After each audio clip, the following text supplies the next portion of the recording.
नमस्कार आप सभी को। स्वयं पाठ्यक्रम के हिंदी भाषा एवं अध्यापन विधा मॉड्यूल संख्या 5 हिंदी भाषा शिक्षण के उद्देश्य के अंतर्गत आप सभी का स्वागत है। आज का जो शीर्षक है शिक्षा के स्तरानुकूल उद्देश्य। इसके पूर्व हम लोगों ने उद्देश्यों पर विस्तार से चर्चा करी है कि उद्देश्य किसे कहते हैं और लक्ष्य किसे कहते हैं, दोनों के मध्य क्या अंतर है। आज का व्याख्यान शिक्षा के स्तरानुकूल उद्देश्यों पर आधारित है, अर्थात इस जो शिक्षा के विभिन्न स्तर हैं तो उन स्तरों के अनुसार शिक्षा के क्या उद्देश्य होंगे, मातृभाषा के क्या उद्देश्य होंगे।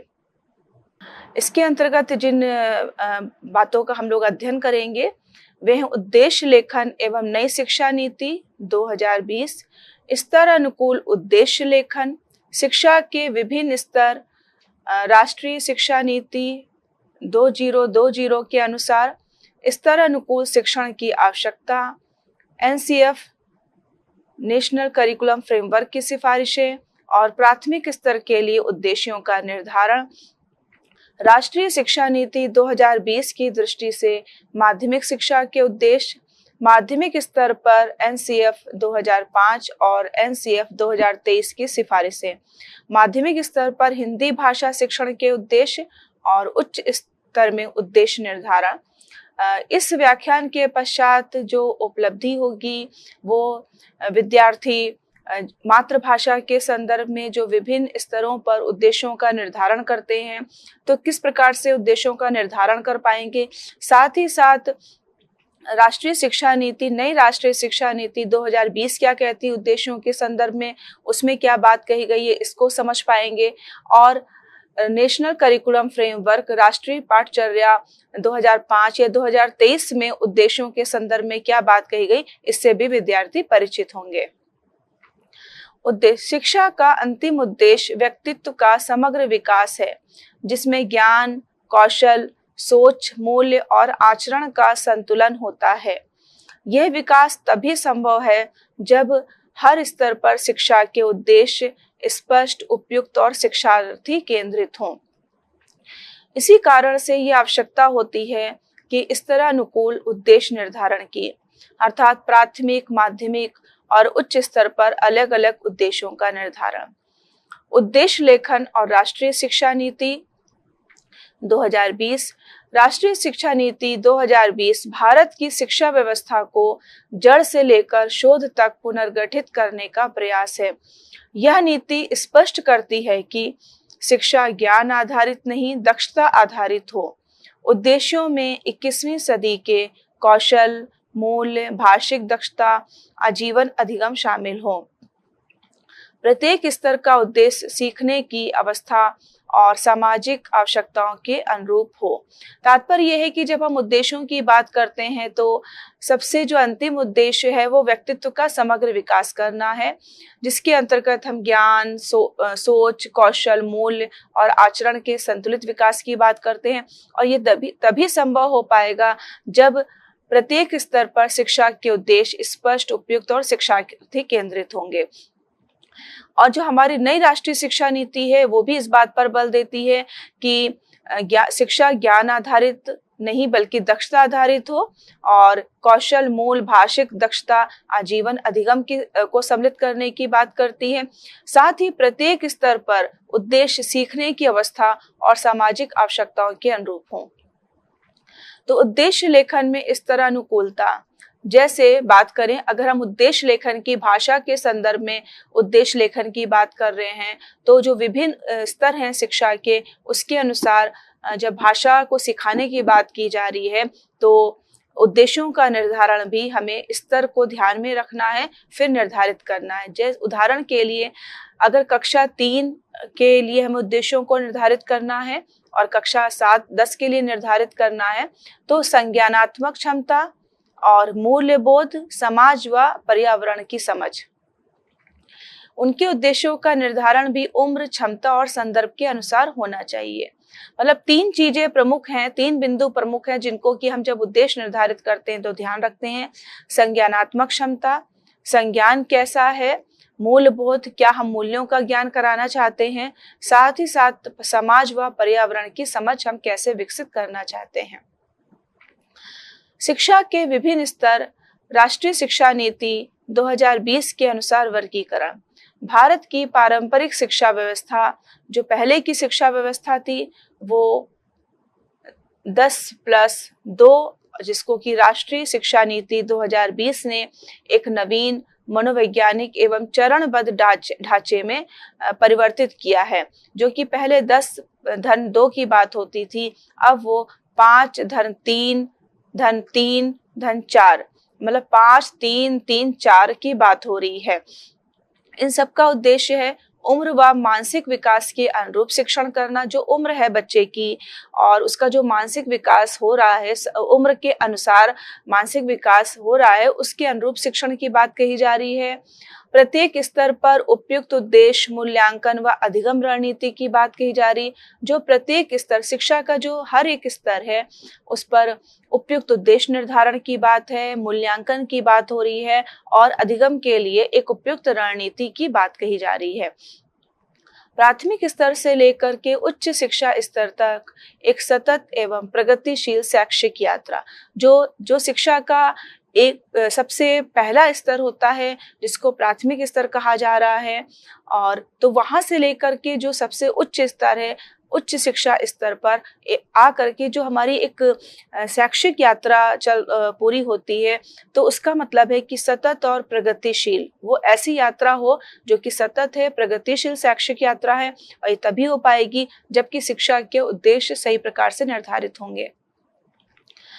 राष्ट्रीय शिक्षा नीति 2020 द्वारा प्रस्तावित 5+3+3+4 की संरचना, जो पूर्व में प्राथमिक, माध्यमिक, उच्च माध्यमिक और उच्च स्तर की बात थी, तो राष्ट्रीय शिक्षा नीति ने जो शिक्षा व्यवस्था, शिक्षा के स्तरों की जो संरचना करी है, वो कुछ इस प्रकार से है।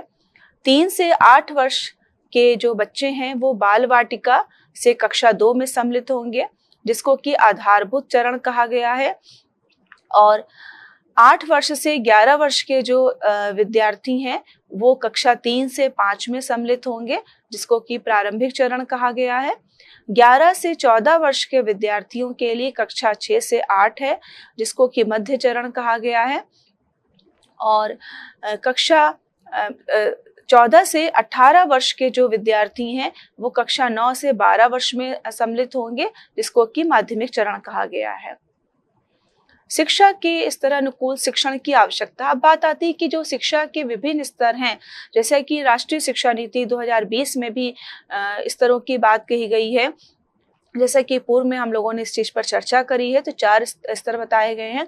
तो क्यों इस स्तर के अनुसार उद्देश्यों के निर्धारण की क्यों बात है, इसकी क्यों आवश्यकता है? तो अगर हम उद्देश्य निर्धारण के संदर्भ में बात करेंगे, तो 3 व्यापक स्तर पर हम उद्देश्यों का निर्धारण करते हैं। प्राथमिक स्तर, जो कि हमारे नई राष्ट्रीय शिक्षा नीति में फाउंडेशनल और प्रिपरेटरी दोनों को मिलाकर के प्राथमिक स्तर हम कह सकते हैं। माध्यमिक स्तर, मिडिल और सेकेंडरी दोनों को मिलाकर के हम माध्यमिक स्तर कह रहे हैं, और तीसरा है उच्च स्तर या हायर एजुकेशन। तो ये 3 स्तरों पर हमें उद्देश्यों के निर्धारण की बात करनी है। स्तर प्राथमिक 3 से कक्षा 3 आयु से लेकर के 11 वर्ष की आयु तक के। इसमें जो विशेषताएं होंगी, वो भाषा अधिगम से संबंधित बातें होंगी, आधारित शिक्षण के, जो खेल आधारित शिक्षण है उसकी बात हो रही है, और भावनात्मक सुरक्षा की। उद्देश्य निर्धारण की जरूरत क्यों है?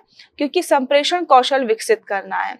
जब बच्चा 3 वर्ष से लेकर 11 वर्ष की आयु की जहाँ पर बात हो रही है, तो बच्चा बोलना सीखता है, परिवार की भाषा को समझता है, तो वहां पर किस प्रकार से वो लोगों के बीच संपर्क स्थापित करता, संप्रेषण, अपनी बात को दूसरों तक किस प्रकार से पहुंचाता है। तो उचित प्रकार से संप्रेषण स्थापित करने के लिए, अर्थात संप्रेषण कौशल के लिए, आधारभूत गणितीय एवं वैज्ञानिक समझ के लिए, और नैतिक विकास के लिए, ये कुछ उद्देश्य निर्धारण की जब हम बात करते हैं, तो इन बिंदुओं के संदर्भ में हम प्राथमिक स्तर पर उद्देश्य निर्धारण की बात करते हैं।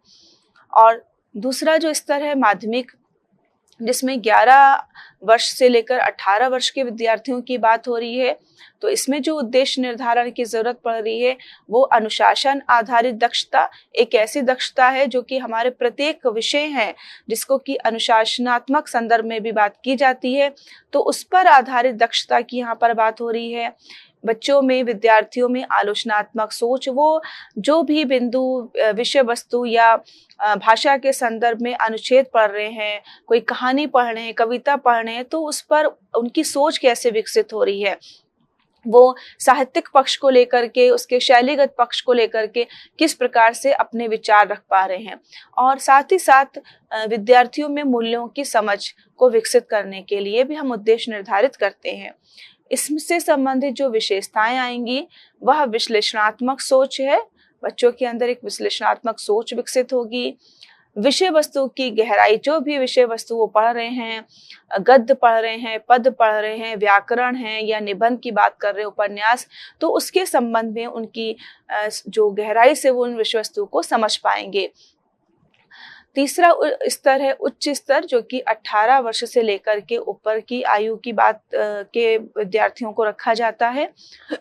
इसके संदर्भ में जो उद्देश्य निर्धारण की बात हो रही है वो विद्यार्थियों में विशिष्ट ज्ञान देना। अब यहाँ पर आकर के विद्यार्थियों में बोध क्षमता विकसित हो जाती है। वो जो भी विषय वस्तु पढ़ रहे हैं, कोई हिंदी का साहित्यिक पक्ष उन्होंने पढ़ा है, साहित्य को पढ़ा है, उपन्यास पढ़ा है, तो उपन्यास के संदर्भ में वो कैसा सोचते हैं, उनकी बोध विकसित होगी, वो उस पर आधारित अपना निर्णय दे सकते हैं, एक अमूर्त चिंतन उस पर कर सकते हैं। तो विशिष्ट ज्ञान के संदर्भ के लिए, विद्यार्थियों में आत्मनिर्भरता के लिए, नव प्रवर्तन के लिए, नवीन रचना करने के लिए हमें उद्देश्य निर्धारण की जरूरत पड़ती है। उच्च स्तर पर जो कार्य किए जाते हैं वो शोध से संबंधित होते हैं, विशेषज्ञता, एक्सपर्टाइज की यहाँ पर बात होती है, और इनोवेशन की बात होती है, नवाचार की बात होती है। जब विद्यार्थियों में हम उनको विशिष्ट ज्ञान देंगे, आत्मनिर्भर बना देंगे, नव प्रवर्तन की दिशा उनको हम बता देंगे, तो वो किसी भी विषय में, हिंदी भाषा में, हिंदी की भाषा की जो विभिन्न विधाएं हैं उसमें वो शोध करने में प्रवीण होंगे, उसमें उनको विशेषज्ञता प्राप्त होगी, साथ ही साथ उस विशिष्ट विषय को लेकर के, उस विशिष्ट विधा को लेकर के वो नवाचार भी कर पाएंगे। राष्ट्रीय पाठचर्या की रूपरेखा ने जो एनसीएफ है उसके अनुसार सिफारिशें क्या कही गई हैं। उसके अनुसार राष्ट्रीय पाठचर्या की रूपरेखा 2005 और 2023 दोनों ही ये स्पष्ट करते हैं कि हर स्तर पर उद्देश्य सीखने की प्रकृति, शिक्षार्थी की क्षमता और सामाजिक संदर्भ के अनुरूप हो। उद्देश्य केवल अकादमिक नहीं बल्कि सामाजिक, नैतिक, मानसिक और सांस्कृतिक विकास को भी संबोधित करें। उदाहरण के लिए जो नेशनल करिकुलम फ्रेमवर्क 2005 कहता है कि शिक्षा का कार्य केवल सूचना देना नहीं बल्कि सोचने, महसूस करने और सृजन करने की क्षमता को विकसित करना है। प्राथमिक स्तर पर शिक्षा के उद्देश्य क्या हैं? प्राथमिक स्तर पर अगर हम हिंदी भाषा शिक्षण के उद्देश्यों की बात करते हैं तो इस प्रकार से हैं। शारीरिक, मानसिक, सामाजिक एवं संवेगात्मक स्थिति की दृष्टि से मातृभाषा शिक्षण के निम्नलिखित उद्देश्य निर्धारित किए जाने चाहिए। सामान्यतः प्राथमिक स्तर पर भाषा शिक्षण का उद्देश्य शब्दावली का विकास है, चित्र देखकर वाक्य बनाना, मौखिक प्रस्तुतिकरण करना होता है। अगर हम उद्देश्य की बात करें तो ये लेखन की कुंजी है। इसमें सरलता, अनुभवात्मकता एवं बाल केंद्रिता तीनों ही सम्मिलित होती हैं, तब कहीं जाकर के उद्देश्य लेखन का, जब हम लेखन का कार्य कर पाते हैं, और इसके लिए हमें पूर्व में उद्देश्यों को पूर्ण रूप से निर्धारित करना आवश्यक हो जाता है। उद्देश्य लेखन के कुछ उदाहरण इस प्रकार से हैं। विद्यार्थी चित्र देखकर 3 वाक्य बोल सकेंगे।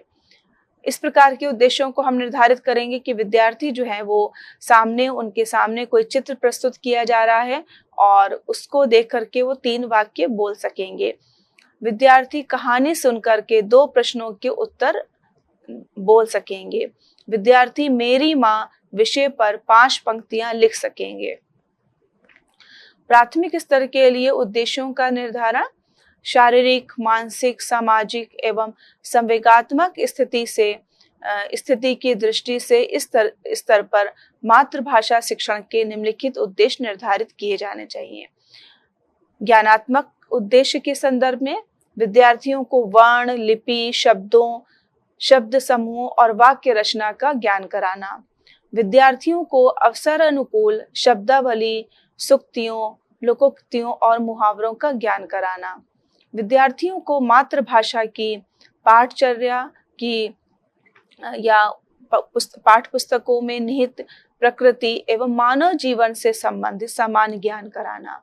ये सारे जो उद्देश्य हैं वो ज्ञानात्मकता से संबंधित हैं, जो बच्चे को ज्ञानात्मक पक्ष के संदर्भ में से संबंधित हैं। दूसरा है कौशलात्मक उद्देश्य, विद्यार्थियों में पूर्ण मनोयोग से सुनने और सुनकर अर्थ ग्रहण करने या अर्थ समझने के कौशल का विकास करना।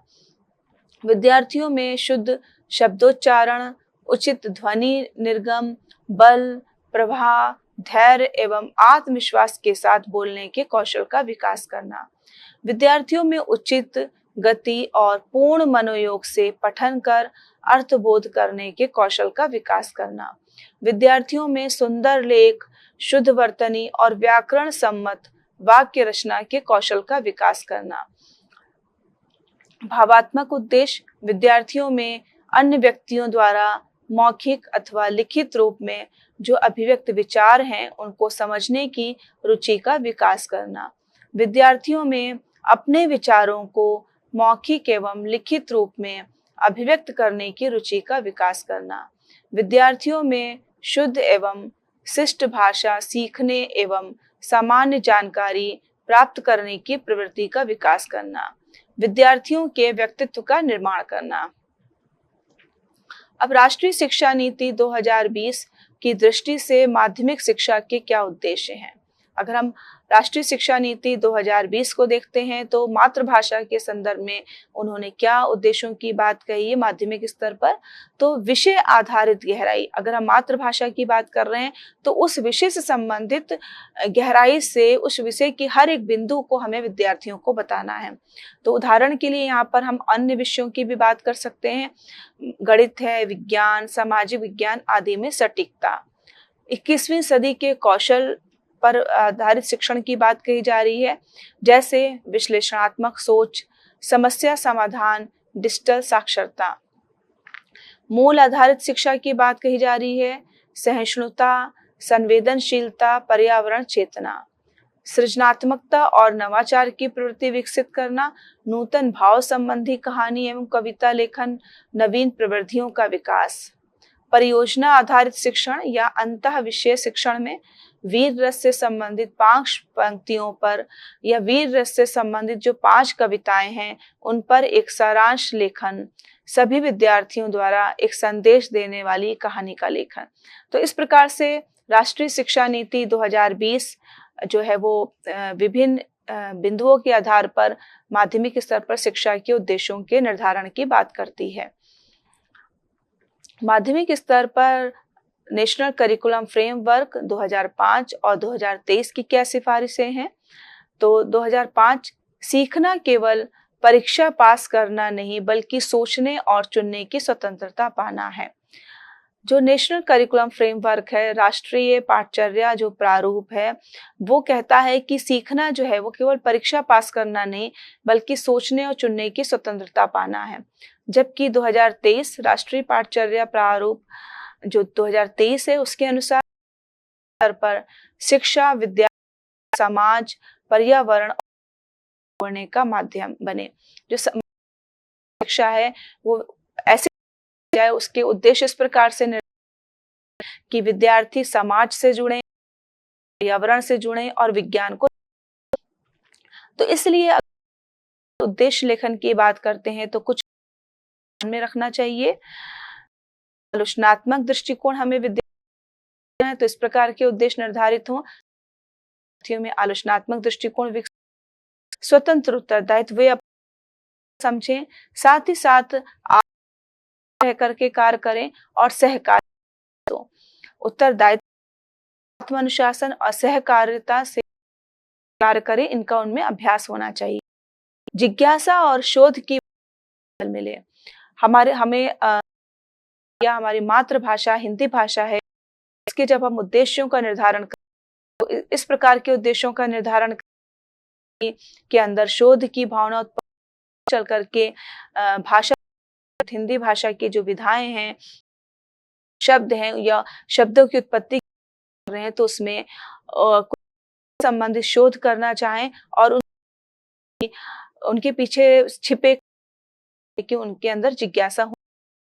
तो ये कह सकते हैं कि माध्यमिक कक्षा 6 से 12 चरण है, जब भाषा के केवल प्रयोग इस स्तर पर भाषा होते हैं, प्रयोग करने के स्तर से उठ करके उसके संवेदनात्मक और रचनात्मक होता है। अर्थात जो कक्षा 12 तक की जो कक्षा है, वो वह चरण है जहाँ भाषा के प्रयोग करने की बात नहीं, संवेदात्मक विश्लेषणात्मक पहलुओं से परिचित कराने जा रही है। तो इस स्तर पर निर्धारित होंगे वे इस प्रकार से हैं। संप्रेषण में प्रगति, रचनात्मक सशक्तता, साहित्यिक विकास, विचार अभिव्यक्ति, आत्मनिर्भरता, पाठक और वक्ता का निर्माण। ये दक्षता हमें बढ़ाना, विद्यार्थियों में रचनात्मक लेखन की ओर करना है। साहित्यिक बोध जो साहित्य पढ़ रहे हैं उसके पीछे अंदर क्या छिपा है उसको समझने की करना है।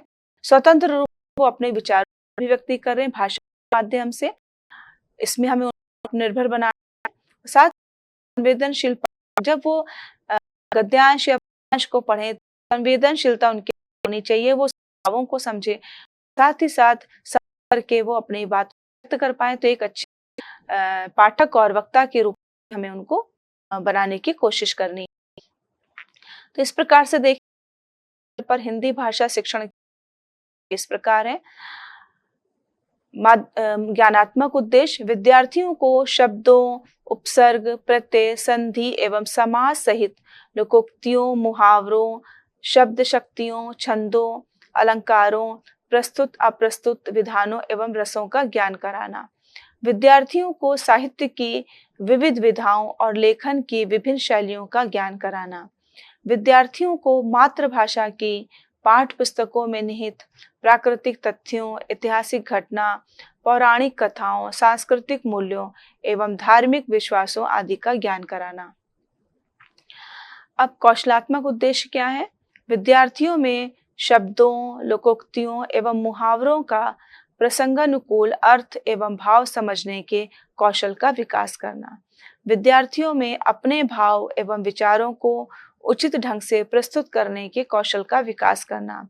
विद्यार्थियों में दूसरों द्वारा लिखित लेख एवं कविताओं के भावों को समझने एवं उनके परखने के कौशल का विकास करना। विद्यार्थियों में शुद्ध वर्तनी, व्याकरण सम्मत वाक्य रचना और विषयानुकूल भाषा शैली, अपने भाव अभिव्यक्त करने के कौशल का विकास करना और उन्हें मौलिक रचना करने की ओर प्रवृत्त करना। भावात्मक उद्देश्य विद्यार्थियों में मातृभाषा एवं उसके साहित्य के अध्ययन के प्रति रुचि का विकास करना। विद्यार्थियों में मातृभाषा के कोश में निहित भाव एवं विचारों को जानने की रुचि का विकास करना। विद्यार्थियों में निज भाषा एवं निज साहित्य के प्रति आदर भाव का निर्माण करना। तो माध्यमिक स्तर पर जो भाषा शिक्षण के उद्देश्य थे उनको 4 प्रकार से हम देख सकते हैं। पहला है चारों भाषा कौशलों का संतुलित विकास करना। जो 4 कौशल हैं उनके संतुलित विकास की बात हो रही है। श्रवण, मौखिक, भाव प्रकाशन, पठन, लेखन। तो इसके उद्देश्य क्या हैं? विद्यार्थी वार्तालाप, व्याख्यान या कहानी को धैर्यपूर्वक सुनकर तर्कपूर्ण प्रतिक्रिया देने में सक्षम होंगे। विचारों को आत्मविश्वास और शुद्ध उच्चारण के साथ सार्वजनिक रूप से प्रस्तुत कर सकेंगे। विद्यार्थी गद्य काव्य का अर्थ ग्रहण कर सकेंगे, भाषा शैली का उपयुक्त प्रयोग कर सकेंगे और अपने भावों को स्पष्ट कर सकेंगे। विद्यार्थी विषयानुसार व्यवस्थित व्याकरणिक एवं रचनात्मक लेख लिख सकेंगे। विचारशीलता एवं आलोचनात्मक क्षमता का विकास करना, जिसके अंतर्गत भावार्थ की, विचार की, तर्क और पक्ष पक्ष विपक्ष को पहचान सकेंगे, पात्रों या घटनाओं या भाषा प्रयोगों की विवेचना भी कर सकेंगे और जो उदाहरण के लिए कह सकते हैं कि कहानी में जो मुख्य पात्र हैं उनके निर्णयों की समीक्षा कर सकेंगे। रचनात्मकता का विकास करना, इसके लिए विद्यार्थी कहानी का वैकल्पिक अंत, नवीन संवाद, कविता, परचित्र, निबंध लेखन आदि लिख सकेंगे। तो इसके लिए जो कक्षा में काम क्रिया करवाई जा सकती है वो कि बच्चों को कुछ ऐसे काम दिए जाएं, नाटक पढ़ाया जाए और उससे संबंधित कहा जाए कि नवीन संवादों की रचना करें। भाषा में शुद्धता और सौंदर्य बोध, विद्यार्थी शुद्ध वर्तनी, व्याकरण और विराम चिन्हों का प्रयोग करें। भाषा में लय, उपमा, प्रतीक आदि का सौंदर्य अनुभव करें। सामाजिक और नैतिक मूल्यों का समावेश करना, भाषा शिक्षण के माध्यम से करुणा, सौहार्द, सहिष्णुता, पर्यावरण चेतना जैसे मूल विद्यार्थियों में विकसित होंगे। साहित्य और कहानी के माध्यम से भावनात्मक परिपक्वता भी प्राप्त होगी। अब उच्च स्तर पर उद्देश्य का निर्धारण कैसे करेंगे? तो उच्च स्तर पर विद्यार्थी केवल ज्ञान अर्जक नहीं होता, बल्कि वह एक समालोचक, सृजनकर्ता और विचारक के रूप में होता है। तो यह वह चरण है जहां विद्यार्थी स्वतंत्र निर्णय लेना सीखता है, उसमें नवाचार, नेतृत्व और उद्यमिता की क्षमता विकसित होती है। वह समाज और वैश्विक समस्याओं के समाधान में भागीदार बनता है। उच्च शिक्षा के जब हम उद्देश्य इन बिंदुओं को देखते हुए जब हम उच्च शिक्षा के उद्देश्यों के निर्धारण की बात करते हैं तो ये केवल अकादमिक नहीं बल्कि व्यावसायिक, मूल परक और अनुसंधान परक हो जाते हैं। तो कुछ क्या हमारे उद्देश्य हम लोग उच्च स्तर पर भाषा के संदर्भ में निर्धारित करते हैं, आइए देखते हैं। गहन विषय ज्ञान एवं अंतर विषय सोच का विकास, सृजनात्मकता, नवाचार, अनुसंधान क्षमता का विकास, आजीवन अधिगम, डिजिटल साक्षरता और कौशल विकास, नैतिक नेतृत्व, वैश्विक दृष्टिकोण और सामाजिक उत्तरदायित्व, व्यावसायिकता और आत्मनिर्भरता हेतु उद्यमशीलता को प्रोत्साहन। तो निष्कर्ष के रूप में कह सकते हैं कि शिक्षा के विभिन्न स्तर अनुकूल उद्देश्य शिक्षण की गुणवत्ता, उपयुक्तता और प्रभावशीलता को सुनिश्चित करने के लिए अत्यंत आवश्यक है। राष्ट्रीय शिक्षा नीति 2020 और नेशनल करिकुलम फ्रेमवर्क 2005-2023 ने शिक्षा को केवल सूचना के स्थान पर अनुभव, दक्षता और मूल्य पर आधारित बनाने की दिशा दी है। प्राथमिक स्तर पर उद्देश्य बच्चे की भाषा, गणितीय सोच, पर्यावरणीय समझ और मूल्यों को खेल आधारित व अनुभवात्मक रूप में विकसित करते हैं। माध्यमिक स्तर पर उद्देश्यों में विश्लेषण, आलोचना, रचनात्मकता और सामाजिक उत्तरदायित्व का समावेश होता है। उच्च स्तर पर शिक्षा का उद्देश्य नवाचार, शोध क्षमता, उद्यमिता और आत्मनिर्भरता की दिशा में होता है। ब्लूम की टैक्सोनॉमी द्वारा निर्धारित जो उद्देश्य लेखन में शिक्षण अधिक मापन योग्य, व्यवस्थित और शिक्षार्थी केंद्रित बनता है। लेखन केवल पाठ्य योजना का हिस्सा नहीं बल्कि ये शिक्षा की आत्मा है। प्रत्येक स्तर पर यदि उद्देश्य स्पष्ट, व्यवहार परक और मूल्य संवेदनशील हो तो शिक्षा समाज में सशक्त, नैतिक और विचारशील नागरिकों का निर्माण कर सकती है। अर्थात कि इस व्याख्यान में हम लोगों ने शिक्षा के विभिन्न स्तरों पर उद्देश्यों के निर्धारण की बात कही है। जब हम भाषा के सिखाने की बात करते हैं, हिंदी भाषा की बात करते हैं, तो उसके भी विभिन्न स्तर पर उद्देश्य निर्धारित किए जाते हैं, प्राथमिक स्तर, माध्यमिक स्तर, उच्च स्तर पर। तो आशा है ये व्याख्यान आपके लिए लाभान्वित हुआ होगा। धन्यवाद।